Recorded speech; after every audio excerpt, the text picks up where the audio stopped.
Hello and welcome to Arts TV. This is one of our special programs where a panel discussion has been held with different expertise regarding on Horn Africa, and the panel discussion have included participants from Ethiopia, Kenya, South Sudan, Sudan, and this is one of its first kind where this Horn African experts come together and discuss about Horn Africa. The event was jointly sponsored by People to People, a non-governmental organization headquartered in United States with a member across the world with a special consultative status with the United Nations Economic and Social Council, and a Global Ethiopian Scholar Initiative, a non-profit organization registered in the United States. Both People to People and Global Ethiopian Scholar Initiative have a deep interest in advancing human rights, good governance, and democracy in Horn Africa. Enjoy the program, and we will be back. Good morning, good afternoon, good evening, wherever you may be. I'm here in Nashville, USA. And it's my distinct pleasure to welcome all delegates with all protocols observed. And I would like to thank People to People, Global Ethiopian Scholars Initiatives for hosting this event. And African Renaissance TV is the media partner of the event. And special thanks to Professor Damto Taferra from South Africa, Dr. Tariq Uteshale from Sweden, and Dr. Tudasfa from Canada, who made this conference possible. The purpose of this event is entitled The Horn of Africa Security, the Horn of Africa Security Challenges and Opportunities for a New Era of Regional Cooperation. I think the best word, the best medical term that may fit as a metaphor is Horn of Africa is a critical artery to the Middle East with a branch to the global stage. And I think we have assembled brilliant panelists, moderators, and speakers to address and discuss these challenges. And every country in the Horn of Africa is well represented by distinguished scholars. It is, of course, an honor to be in the company of this distinguished panel. Good old friends, some dating back to high school, and new acquaintances like Professor Anne Fitzgerald, a true friend of the Horn of Africa. On behalf of the Global Ethiopian Scholars Initiative, or GESI as we call it, I would like to thank all the participants for sharing their views on issues that are of considerable importance to the Horn of Africa.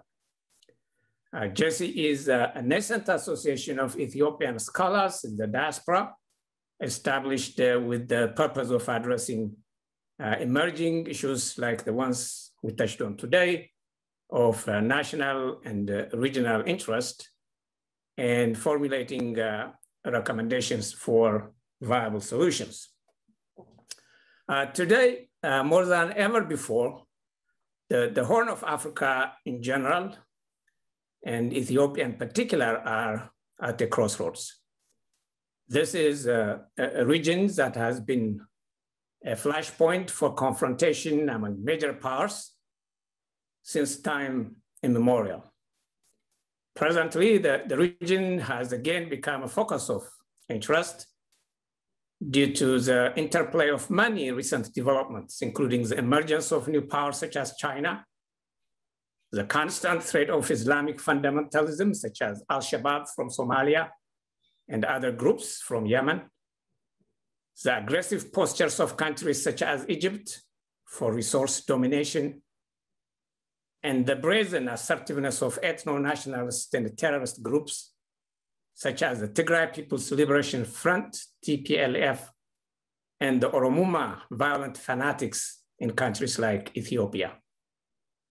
It is in this backdrop that the Biden administration has recently taken draconian measures against the Horn of African country, Ethiopia. In the eyes of many observers, this has heralded a troubling shift in the determinants of US diplomacy concerning the region. As highlighted in a recent report by several groups, including our sister organization called Vision Ethiopia, there are several attributes of this measure that define the shift in diplomacy as a watershed moment and a worrisome one for the Horn of Africa. First, the measures which are typically reserved for enemies of the United States, as pointed out by Lawrence Freeman recently, are being targeted at a long-time ally in the fight against terrorism. And the main purpose of the measures appears to be a steadfast desire to come to the rescue of the TPLF, a group that has itself been condemned as a terrorist organization by many, including by at least one US senator. Second, the pretext for the measures, namely human rights abuse in Tigray, is patently fallacious because the Biden administration has chosen to be selective in its concern for human rights in that part of the world. For example, as has been widely known and reported, the administration has disregarded atrocities in other parts of Ethiopia, including the raging genocidal violence committed against Amharas, Orthodox Christians, and other minority groups who live in the Oromia, Benishangul Gumuz, and Northern Shoa regions. Third, the basis for the hastily taken measures is by no means thoroughly researched evidence, but instead dubious reports by journalists and the TPLF social media activists with nefarious intentions. We all would agree that it would be irresponsible to doubt there could be crimes committed in a region of conflict such as the one in Tigray.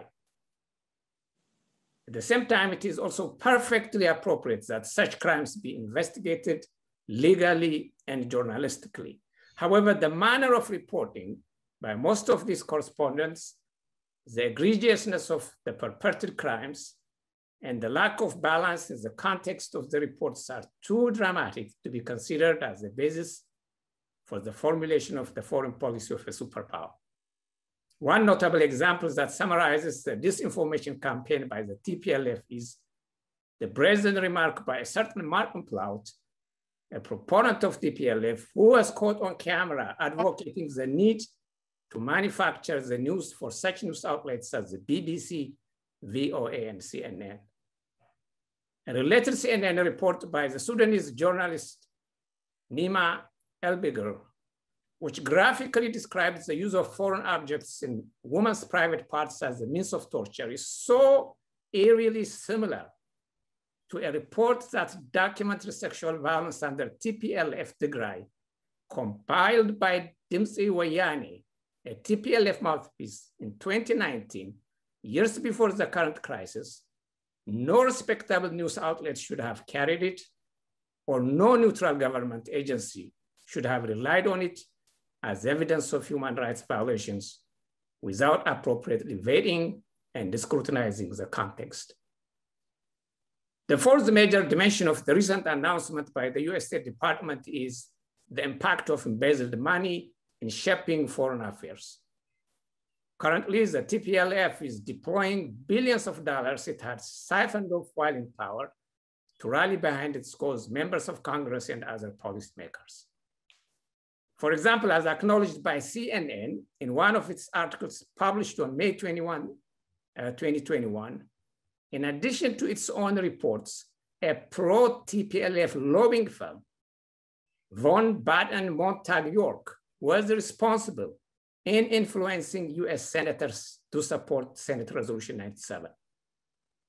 Lastly, and most importantly, the real drivers of the uncanny measures imposed on this Horn of African country appears to be personal connections, shrouded in a lofty humanitarian veil rather than the advancement of a coherent framed foreign policy. It's common knowledge that over the 3 decades the TPLF was in power, it had successfully forged and nurtured friendships with powerful officials, journalists, and intellectuals in the West. Currently, powerful diplomats and officials from the Clinton and Barack Obama era, as well as relatives of TPLF officials, are in key positions of the Biden administration. These TPLF friends who are now holding critical offices in the State Department and National Security Council in the Biden administration are unabashedly expressing their support to the group. One prominent member of this club who once eulogized Mallas Zenawi as selfless has incessantly warned in tweets after tweets of the dire consequences of the law enforcement campaign in Tigray, even before power was transferred from Trump to Biden. In addition to TPLF, in addition to this, the TPLF has also implanted key members of its inner circle in strategic positions in international and humanitarian organizations. For instance, according to a Reuters report, the WHO chief, Tedros Adhanom, has been accused of supporting and trying to procure arms and diplomatic backing for the TPLF, of which he is a senior member. Obviously, this shift in the determinants of US diplomacy has several untoward implications for countries in the Horn of Africa, as well as for developing countries in the rest of the world.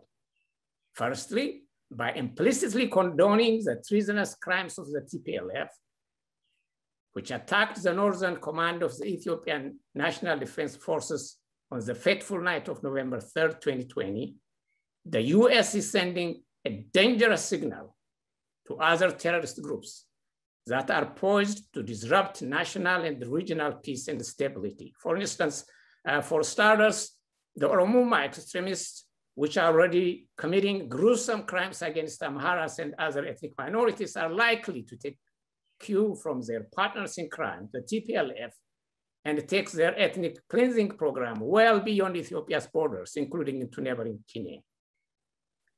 Secondly, the willingness by US policymakers to base foreign policy on the massive disinformation campaign of the TPLF will erode trust in US leadership across the Horn of Africa. Thus, the current policy of the US State Department in the region is biased, misguided, and likely to lead to disastrous outcomes with far-reaching consequences for decades to come in that part of the world. Thank you to People to People and the Global Ethiopian Scholars Initiative for inviting me here today. Since today's conference focuses on regional cooperation, I thought as an academic, a good academic, or a proper academic, I thought I would start by sharing a definition of regionalism for the audience. And that is a definition that's been taken from international relations, which describes the concept as an expression of a common sense of identity and purpose, combined with the creation and implementation of institutions that express a particular identity and shape collective action within a geographical region. I like the term regionalism. I do think at the practical level, it is a concept which offers enormous untapped potential and also provides a means of constructively bridging two domains, or what have been known as difficult bedfellows over the years. These domains include the domain of the state and the domain of the nation. So from a political science perspective, state building has in the past tended to refer to the development of formal institutions of state at the capital city level. States whose boundaries have either been crafted by natural geographical lines or indeed imposed by historical masters. On the other hand, nation building refers to the development of society, the process of constructing or structuring a national identity using the power of the state. But as ever is the case with literature and history, interpretations that have been largely Anglo-American and Westphalian in focus have developed more contemporary thinking on state building linked with foreign interventionist activity, as opposed to indigenous processes. A trend which has also led to different conceptions of nation building, and which, in my own view, has led to a lack of efforts at the practical level to build nations. So I'm delighted to have been asked to open a conference today, which is speaking to this important theme of regional integration, particularly in a wonderful region where I've spent most of my career to date working in. And who best to discuss these opportunities and challenges of regionalism then leading intellectuals from across this special landscape. A landscape which boasts at least 130 million people. This figure is 40% of the US population, double that of the UK population, and over 5 times that of the population of Australia. It is a region where opportunities for the development of economic and social capital are enormous. Opportunities which, if managed well, will see the region form the next critical node in global supply chain resilience. For example, Somalia boasts the longest coastline in Africa. Somali fish are so abundant in the waters that they are dying of aging. There is enough fish in the waters off the coast of Somalia to feed the entire population of China. And indeed, Asian companies are amongst those that seek to extract the many benefits from these waters. There is always a demand for fish further inland, particularly during Christian Orthodox fasting periods. All Somalia needs is the investment, the infrastructure, and the logistics. But this sort of opportunity cannot thrive without open borders or maritime security. With both, Ethiopia and Somalia could combine their respective business and labor strengths. The region is home to straddling border communities, such as the Guji and Barana, straddling the Ethio-Kenyan border, Isa tribes from the Afar Somali regions of Ethiopia, as well as Djibouti and Eritrea, the Anuak Noyer and Merle between Gambela and Jonglei State of South Sudan, and Somalis in the Somali regional state of Ethiopia and Somali proper, all of whom share the same languages and culture.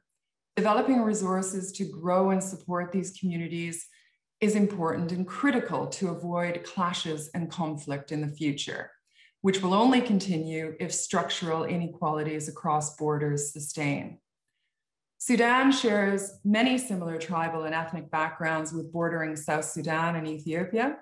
Sudanese firms are already operating in Barhudar. The GERD will be central in terms of an opportunity for these 3 countries in the future. Data suggests that Sudan does not currently use the majority of its annual share, which is 18 billion cubic meters of Nile waters per year. So if water is regulated, Sudan could use the additional water for irrigation purposes, offering greater opportunity not only for flood control and electricity, but also to be able to produce virtually 3 times as much water each year. Beyond the electricity that the GERD could produce for Ethiopia's currently underutilized industrial parks, which would provide more jobs, the GERD also itself creates a lake, which could be used for a number of things: fisheries, tourism, lodges, recreational activities, and jobs for the youth. The GERD is central to the Sustainable Development Goals of not only Ethiopia, but other countries in the Horn of Africa, giving children electricity to read and learn, providing tertiary health care to provide more localized health care that would help increase maternal health.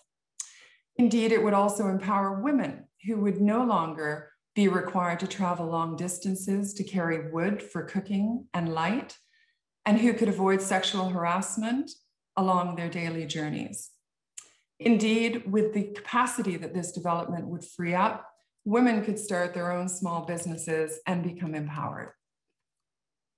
The increase in infrastructure linking up the regions is critical to bringing communities together and reducing distance, thereby promoting social cohesion.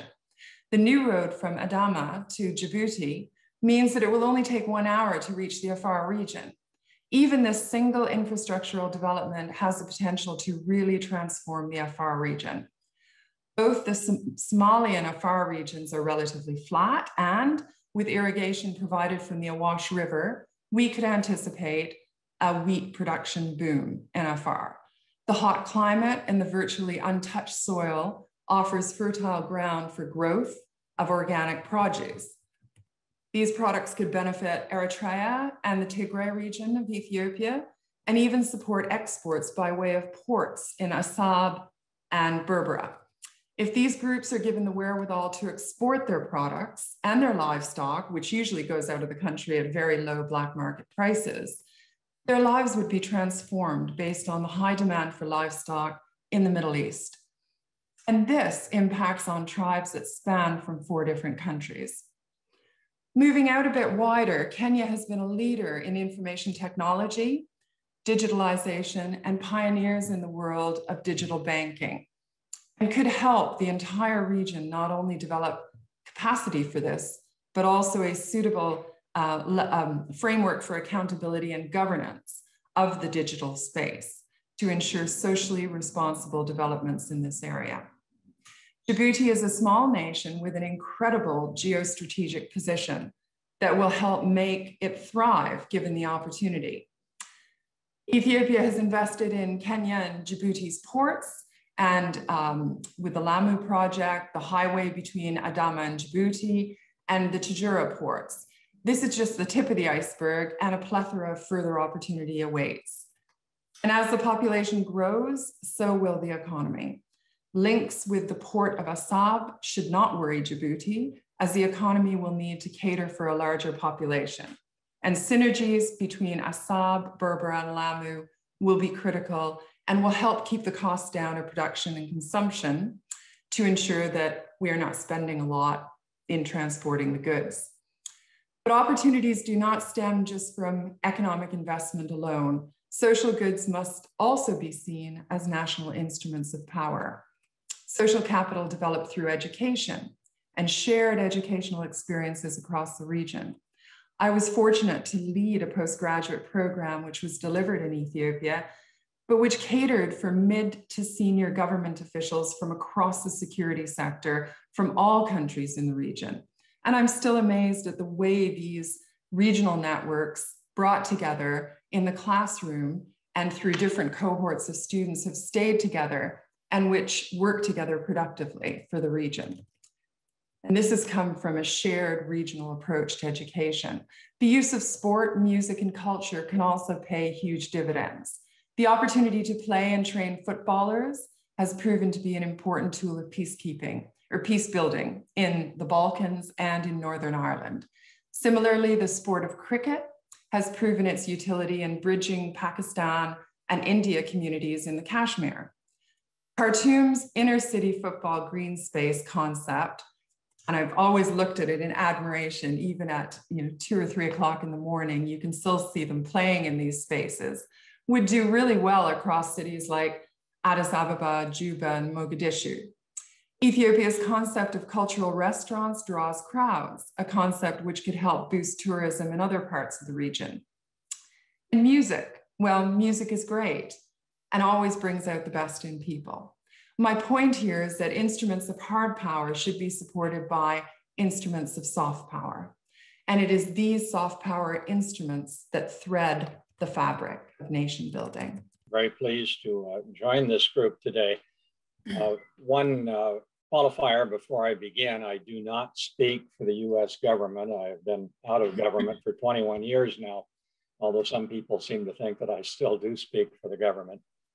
I also want to make one important comment, which really goes without saying and has been made by a couple of others earlier today, and that is that every country, including the United States, obviously, acts in its own interest when it comes to foreign policy. But that also includes every country in the Horn of Africa acts in its own interest. As a result, it's important, I think, for the sake of this event, to try to identify those policies which can potentially benefit all or most countries in the Horn of Africa. Because if the policies do benefit everyone, there will be a much greater likelihood that they will be accepted. So I basically come up with a sort of a 10-point program, as it were, where I try to identify more positive proposals or ideas that, in theory, could advance peace and security in the region. The beginning point is to reduce or eliminate internal conflict in order to keep it from spreading to neighboring countries. Now, this is easy to say, it's hard to do. There's a long history of internal conflict in the Horn of Africa, and I can sit here today and make that statement, but for those of you in the region who have to deal with the issues, it's a much tougher matter to actually end conflict in your individual countries. Next point is that each country needs to encourage meaningful rule of law. All countries say they are engaging in rule of law, but in fact, some are not real good at it. And it's important that every country take the issue seriously and try to implement engaging in rule of law. It's important to encourage regional economic integration, particularly by using infrastructure and development that brings countries together, that literally ties them together. A number of you have raised this point earlier. LAPSET would be an example of this, an effort to try to link South Sudan and Ethiopia to Kenya and to the Indian Ocean. A very important concept. And the more that infrastructure can be used to link countries, I think will be a very strong contribution to peace and security throughout the region.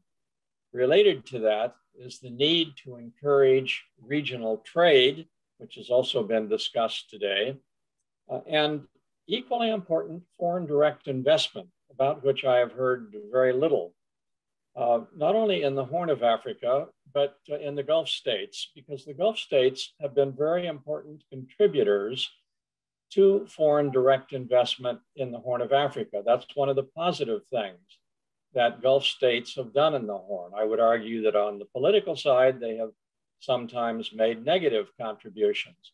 But when it comes to FDI, the Gulf state contribution has been important and should be encouraged. And ultimately, it will work to the advantage of all states in the Horn of Africa because it will encourage more trade, more regional trade in the region. Strengthening of IGAD is important. I think there was at least one mention of that by one of the earlier speakers. IGAD has, I think, been an organization that has progressed over the years.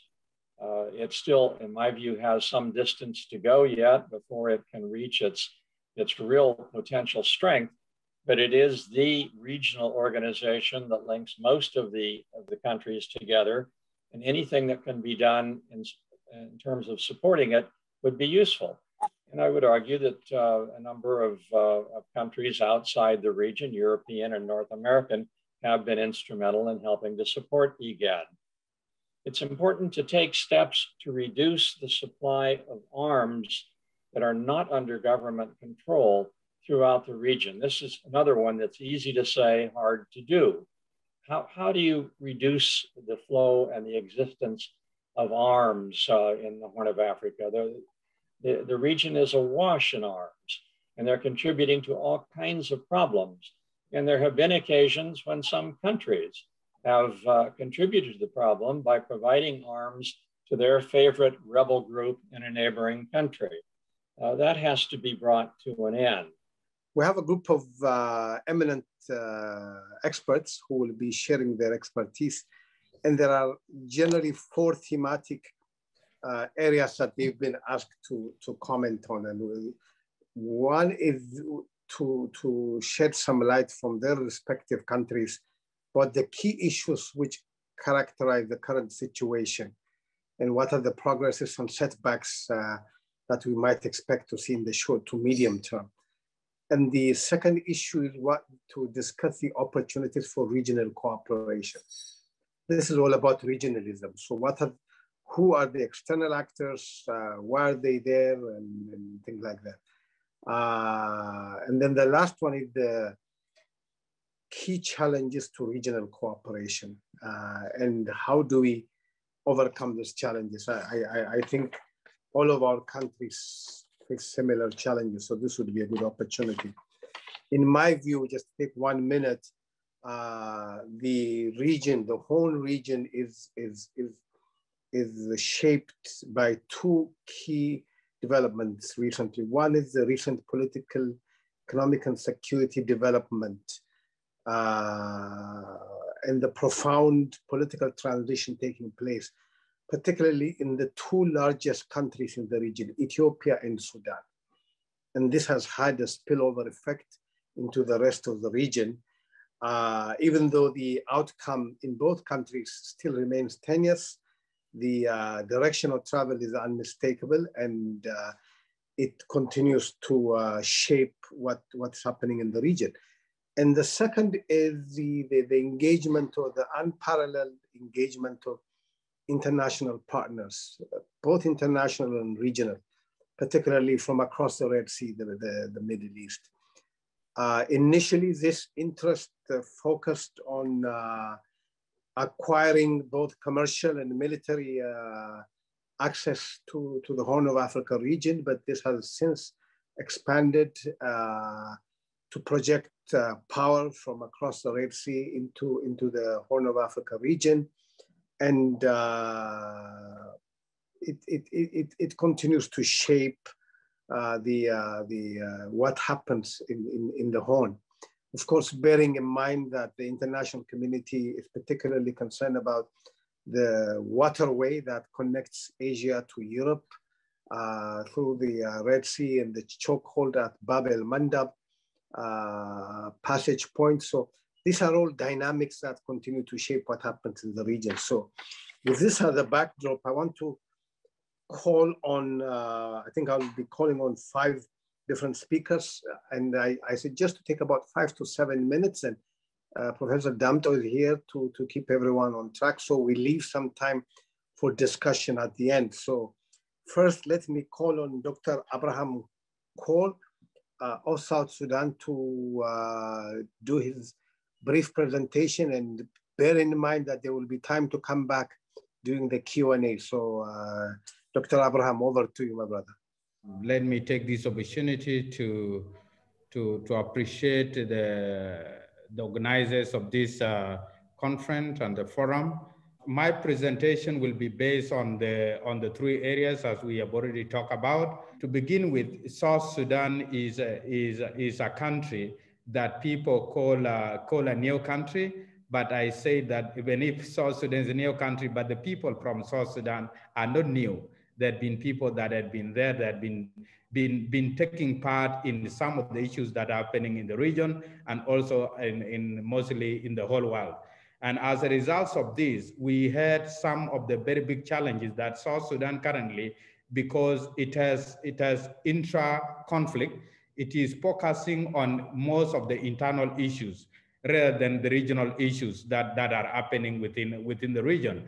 And mostly this made South Sudanese, mostly whether the people or the government, to get divided across different countries within the region based on the interests and based on the political affiliations, and also based on the issues of what people may term as the national interest, which is defined in terms of a certain group of people that knows what belongs to them is termed as a national interest. And currently, as we have seen into it, that the revitalized peace agreement was signed in 2018, and we are supposed to be in the 2nd year now, but the pre-transitional period ended up taking a long time. And the government was formed mostly early last year. And so far, we could see into it that most of the major things that were supposed to take place, like the chapter 1 and chapter 2 of the peace agreement, are not going the way it is. Mostly chapter 1, which is dealing with governance, has got around almost above 75% being implemented so far, because they deal with the formation of different government structures. And chapter 2, which is the biggest challenge, is what we have now, which deal with the security sector reform. And this kind of a security sector reform has become very slow, and that is what is really taking over the government of South Sudan. And here, when the South Sudanese, mostly the government, from the government perspective, you have seen into it that South Sudan is a member of different regional organizations. They are members of East Africa Community, they are members of IGAD, they are members of the African Union, and you could see into it that some of these regional organizations, South Sudan is a member, but mostly is not very active because they are taken over by some of the major issues that are facing them inside. And South Sudan seemed to be reactionary in the sense that they only wait until some issues happen within the regional organization, and they only react to that situation. And when that situation is done, they keep quiet and they go back to their normal place. And I can say it here, probably this is what is now going to make me to get into the challenges, mostly the regional challenges, especially the Horn of Africa. You could see into it that I can say there are a number of things where South Sudan become one of the challenge, and mostly the security challenge. You see it into it that probably South Sudan has got some border with Ethiopia, and Dr. Anna has talked about Anuak of Ethiopia and Anuak of South Sudan being together, the same side where we have the Nuer, and mostly the Nuer from South Sudan, the Nuer from Ethiopia. And you could see into it that probably the intra-state conflict within South Sudan is able to, it is a sense that could be able to create instability within the region some time to come because of the proliferation of the small arms. You could see into it that this habit of trying to push the people to be able to look for self-identity, this one could be able, because of the availability of light weapons within South Sudan that could cross to the border and also to Uganda at the same time, where we have Asholi Uganda, Asholi South Sudan, we have Mahdi Uganda, Mahdi South Sudan, we have Kuku South Sudan, we have Kuku Uganda, for example. And some of these things could be able to be issues that also cut into Kenyan border. We have Turkana and the Toposa in South Sudan, which are mostly the same communities. And you could see also Kachipo, okay, which also has got other part of the people that are there. Also, you could be able to see into it that the current Tigray conflict, which is mostly in Tigray region in Ethiopia, is also one of the regional challenges that is going to affect how issues of the region are going to happen, because you see into the same problem as affected Sudan because of the refugees crossing over to Sudan. And also the same problem could be able to affect Djibouti. The same problem could be able also to affect Somalia.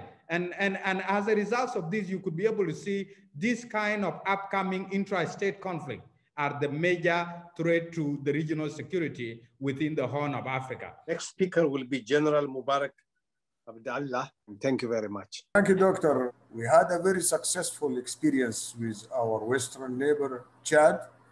And this is not only for smuggling or arms trade or banditry, but it's also for the development of local communities. We have seen people across the border doing their best to develop their own communities. And the movement across the border was much more lucrative for the population on both sides of the border. This is one thing. The other thing I was lucky enough to follow closely was the African Standby Force, and especially the Eastern Africa Standby Force since 2002 and up to 2016. This mechanism, one of 5 in the whole continent, was the best, really. I'm not saying that because my country is a member of the region, but because they did their best and reached their full operational capability in December, I believe, 2014. As this was quite an achievement for regional military cooperation for the member states. So the mechanism is there. The only thing I think is missing is the early warning system mechanism necessary to read the danger signs in a suitable margin of time to be prepared to do the best to minimize negative effects. If I move on to the challenges we are facing, one of the major issues the region is facing, I believe, is the projection of influence by global powers and even regional actors. If it's left to its own mechanisms through bilateral cooperation or even regional, member states in the region are in a better position to deal with whatever is facing them, that being drought or security issues or border issues. What I'm seeing right now is that the power game and the influence projection is negatively affecting the member states, sincerely. And I stand to be corrected if I'm wrong. So one of the major issues is this meddling by global powers and regional ones. The other thing is the demographic factor. For me in Sudan, we are less than 45 million and we are neighbored by more than 200 million. This is for someone who is dealing with a strategic plan for national security is a potential challenge and a very near one, really. This is number one. The second challenge is the poverty, social strife, and economic marginalization. And I cite as an example the situation right now in Cabo Delgado, for example, in Mozambique. This problem, even before the attack on Palma, has been under the surface for at least 4 years. The signs were there. And they are having the biggest investment in Africa, 23 billion by Total for gas exploration. And nothing is done for the benefit of the local communities. I believe in some parts of the region, we are repeating the same mistake. Our second panel is a part of same topic, security challenges and opportunities for regional cooperation, shared borders, shared communities, and shared future in Kenya, Somalia, Sudan, and Ethiopia. We will start as Gabriel did with a quick presentation, but let me put it in a frame of approach so that we will be discussing internal issues that affects the security situation of the region. And the next area which I would like us to focus is a superpower play. And the third is sanction. Particularly the 1990s, there are quite a large number of sanctions that's been going on, and the Americans have been throwing them, sometimes using United Nations Security Council. When they failed that, doing it unilaterally. There are mandatory and non-mandatory voluntary sanctions. We need to examine this. So what is the purpose of this sanction and where is it going and what is the objective that the Americans want to get out of this? And then the fourth issue is military issue and demilitarization. It's not simple, it's not small arms. Militarization has been moving from the Middle East towards North Africa, and from North Africa, it's going to North Africa. Since the time of Ethio-Somali conflict, this area has been, huge armaments has been injected into. Egyptians are the world's ninth exporter of arms, importer of arms, I mean. So a huge military buildup. Israel is a little bit above in terms of military capacity, Egyptian, deliberately done by the United States, but generally, I think Libya, Syria, Iraq, Iran, all these conflicts, proliferation of arms is affecting the entire North Africa, and slowly and definitely it is crippling down to Horn of Africa. Ethiopia, Sudan, both Sudans, Eritrea, Somalia, and also the others. So we need to examine this. The third one, and then how do we militarize? Is it possible to demilitarize? While on one hand, a couple of regional actors are building up, and the military threats are there. So how do nations react to this kind of things? And how do we demilitarize, if possible, the Horn of Africa? Or how do we have a common defense? Because these people have been, the people of Horn of Africa have been suffering for many years. And then regional cooperation. How do we, so Anne's paper has put up the tone. We don't have to reinvent the wheel. I think it's basically that. So we have some things to work out. So with that basic introduction, I expect my panelists to stick to those. And I think I have, if I'm not wrong, correct me, Dr. Tariku Teshale, Honorable Farah Martin, Dr. Samkon Geo, Professor Woku Absra, Dr. Simon Tismamaram, and Dr. Maulid Eden. If my list is ready. Could you confirm that? Dr. Tege, Dr. Tariku Teshale is not part of the panel. Okay.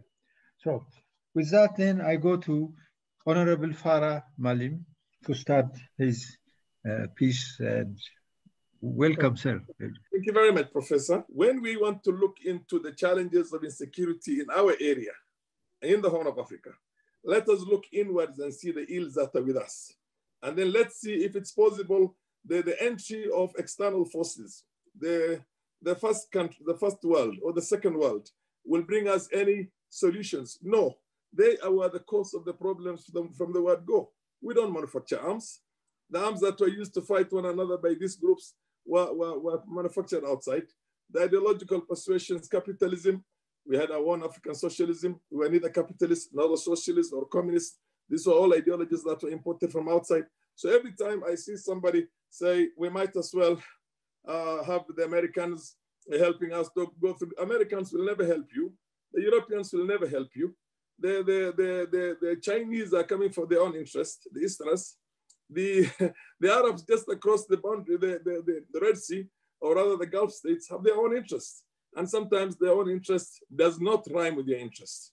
When you have deposits of country, 1 minute. You have only 1 minute? Yes. sorry. When you have deposits of all those things, and they have deposits also in the Gulf states, you don't expect them to come and allow you to have the security you have within your own boundaries to make sure that this is properly exploited, and it's not going to work.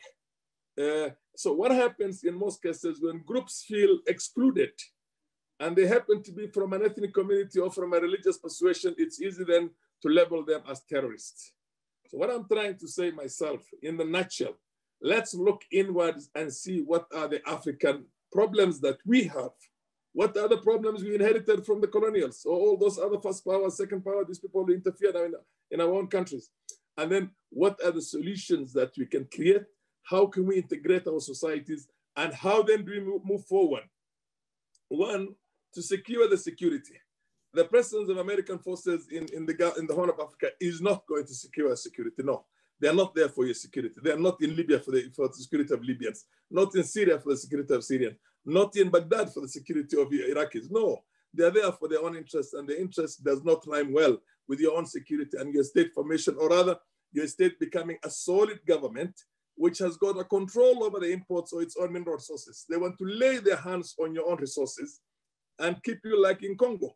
Because right now they're still taking the coltan, the gold, the God knows what, everything from Congo, and nobody is, they're paying peanuts for them. But if you have a government or a system that is working, they will be held accountable by that sovereign system. So they will want you to eliminate your sovereignty by creating multiple actors within your own.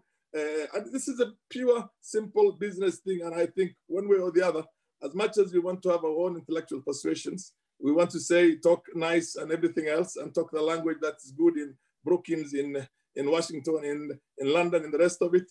Our problems are different.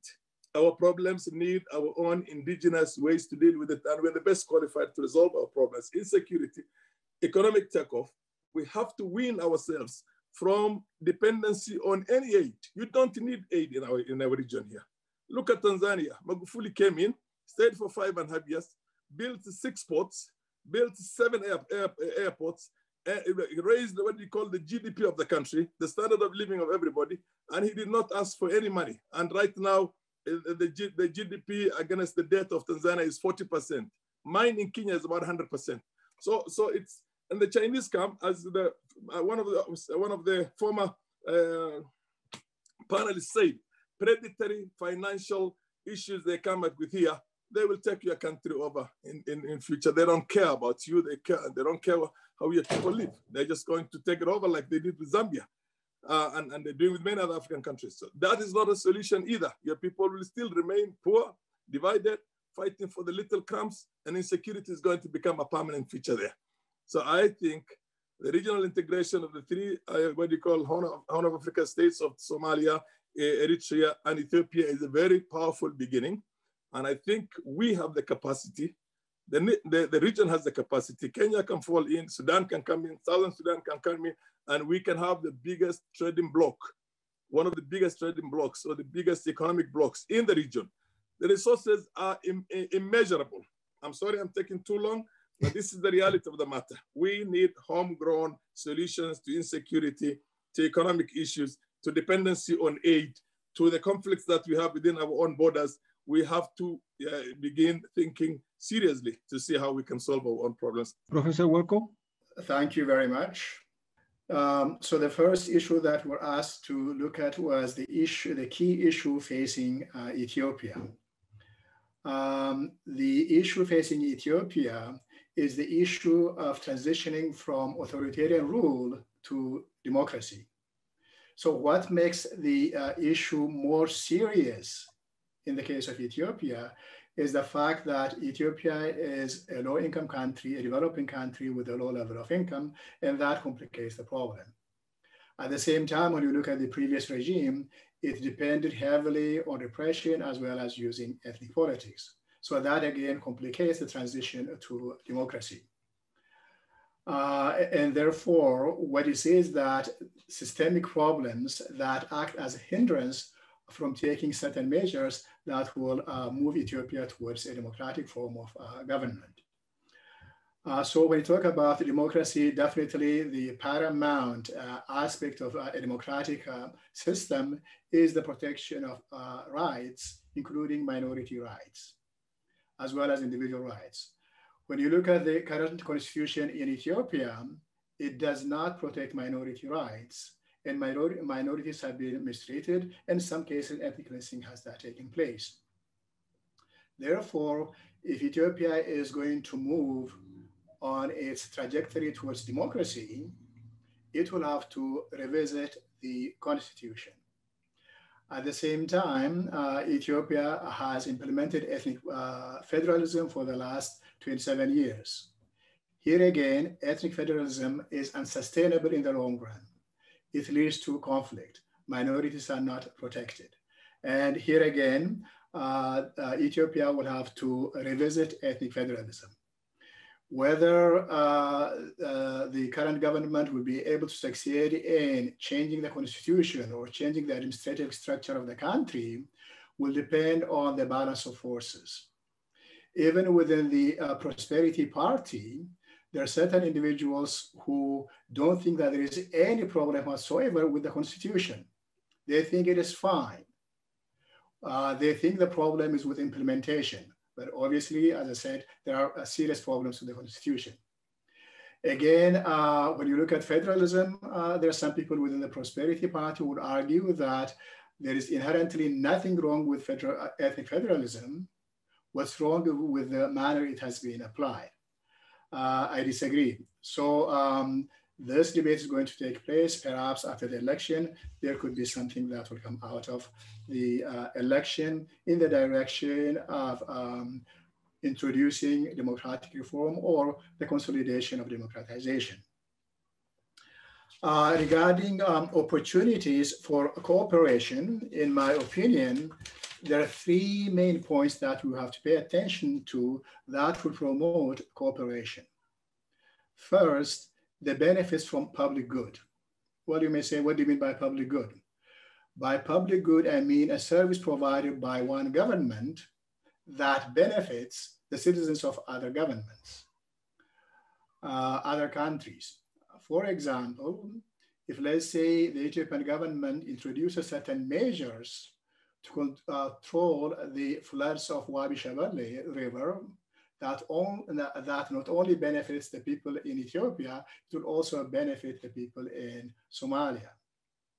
If let's say Ethiopia were able to control locust infestation, again, that's going to benefit not only Ethiopia, but the people in the region. So you can think of examples like that. Already there are institutions like IGAD that will try to sort of facilitate cooperation in dealing with common problems. For example, earlier it was mentioned that the problem of arms, civilian being armed, is a serious problem in the Horn of Africa. Here again, let's say, even if one government were to introduce measures to demilitarize the civilian population, that's going to benefit other countries as well. So that's one opportunity. The other is that we have to take into account the relative abundance of resources in each of the countries. As Anne mentioned, for example, Somalia is exceptionally rich in fish. So this difference in relative availability of resources, economists call comparative advantage. So Somalia has comparative advantage in the production of fish. Ethiopia has comparative advantage in the production of electricity. And that electricity can be exported to countries in the region at low prices. By the way, Ethiopians pay the lowest tariff rate for electricity, and that low price can be passed on to consumers in the other regions of Ethiopia. Therefore, this can act as an integrative force. If we were to look at, let's say, the Sudan, especially along the Ethiopian border, there is fertile land. So we can say that the Sudan has comparative advantage in fertile land. At the same time, Ethiopia has comparative advantage in labor. Therefore, Ethiopian workers can go across the border, work in the Sudan at good wages, and the region will be able to produce grain and in fact attain self-sufficiency in food production. So that's one opportunity, the idea of concentrating on comparative advantages. The third opportunity that encourages, in my opinion, cooperation is the differences, the significant differences in the size of the economies as well as the size of the population. For example, when you look at this, say the GDP of the Horn of Africa as is narrowly defined, today you have Ethiopia and Kenya with about 100 billion GDP. Thank you. On the other hand, when you look at, let's say, a small country like Djibouti, it has only about 3 billion and Eritrea has about 8 billion. So then you may say, given this kind of huge difference in the relative size of the economies, how can that lead to cooperation? Well, obviously what you say is that if you have, let's say, a company located in Djibouti or in Eritrea, and instead of producing their product or service to their limited market, now they will be able to produce to a larger market, which will be about $250 billion in GDP, as well as 250 million people. Therefore, this creates the incentive or the situation for cooperation among the various countries in the Horn of Africa. And hence, I think what we need to do is capitalize on these points so that we'll be able to move towards regional integration. And of course, when you have regional economic integration, that will lead to peace, stability, and security. We hope you got a better idea on the African issues, especially on Horn Africa and different sectors. And this kind of conferences are going to be delivered by Arts TV in collaboration with these organizations. This is the first one, and we have more to come on this kind of topics in Africa and especially on Horn Africa. I hope you enjoyed it and you got so much more from the panel discussion. Thanks for watching. I'm Bethelhem Bahran, and stay with the rest of the program with Arts TV.